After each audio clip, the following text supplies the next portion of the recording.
So Chicago is a very diverse market. We have multi-million-dollar condos, and we have things trading at $10,000 a door, right? Like we are all over the board with our neighborhoods. Do you feel there is a certain price point where BRRRR might work better compared to others? Like, is it work better in a lower neighborhood, higher, et cetera? Well, that's a great question. And the way I answer that is I tell people, let's start at the end and work backwards.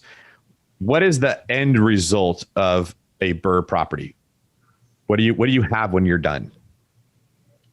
A rehab project with a tenant in there, and hopefully an ARV that is, whatever, 75% of the cost, meaning your purchase, your rehab, et cetera, or whatever numbers you want to use.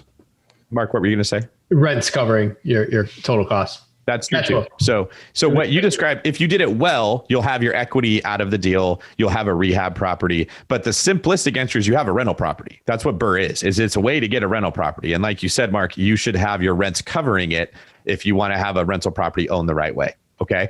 So right off the bat, you're trying to get a rental. The BRRRR method is just a way of doing it that forces value add and gets your capital out of the deal. It's just a better way of doing the same thing of what we did before, which is just buying a rental.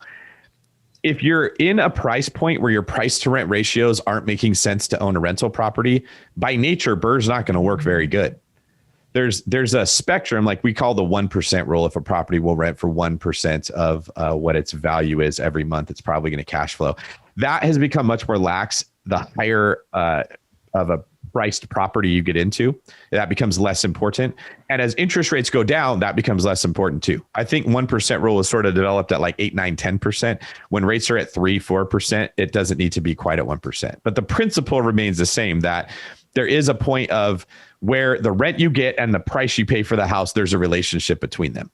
The more expensive that the house goes, the harder it is for the rents to keep up with it. You guys have probably seen that in many cases, right?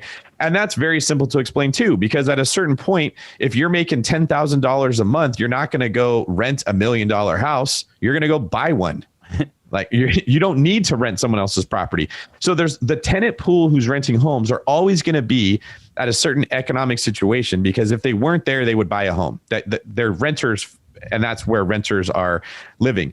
So you've got the correlation between price and rent that you have to think about. If prices get too high, you're not going to be able to rent it out to cover your nut. So right off the bat, that eliminates the high-end real estate. You're going to be dealing with starter homes because that's where rentals are. And so when you're talking about like in a city, where do you want to be? You have to figure out at what price point you can't make the rent cover the mortgage. Right. And then just cut off everything above it. And what you're left with is the houses you could be evaluating for BRRRR. And that makes it a lot easier. Now you're just saying everything at this price point or below, I can look at what are the trashed houses that are in this price point, because those are the ones that are going to give me the best opportunity to execute the plan. Yeah, that's so good. I mean, people ask why we flip on the Northwest side. And the simple answer is, well, we know this area, we can get deals in this area, and you can't make it work. Yeah. Right. You can't, a $400,000 house here rents out at $2,000. You'll never make those numbers work. So you flip it, you take the money, and you find something else. That's exactly right. And I think that's the mature way to look at real estate investing, is you're not trying to force every square peg into a round hole.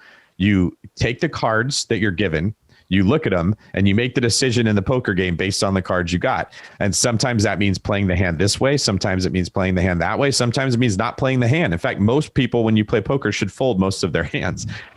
Most investors should not buy the majority of deals that cross their path. But when you do find a deal, the question should be, what is the highest and best use of this property? And sometimes that's a flip. Sometimes it's a BRRRR.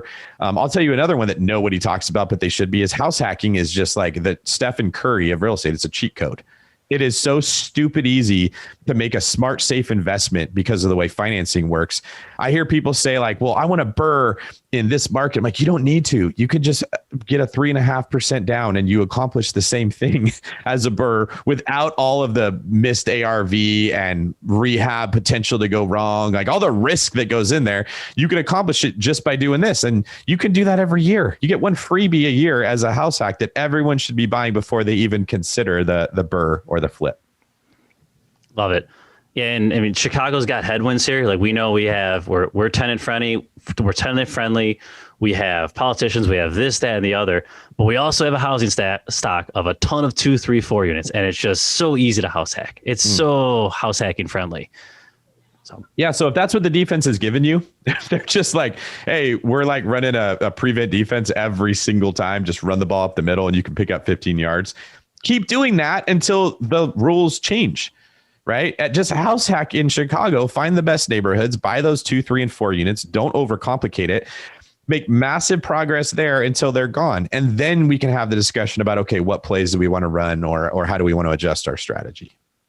That's great.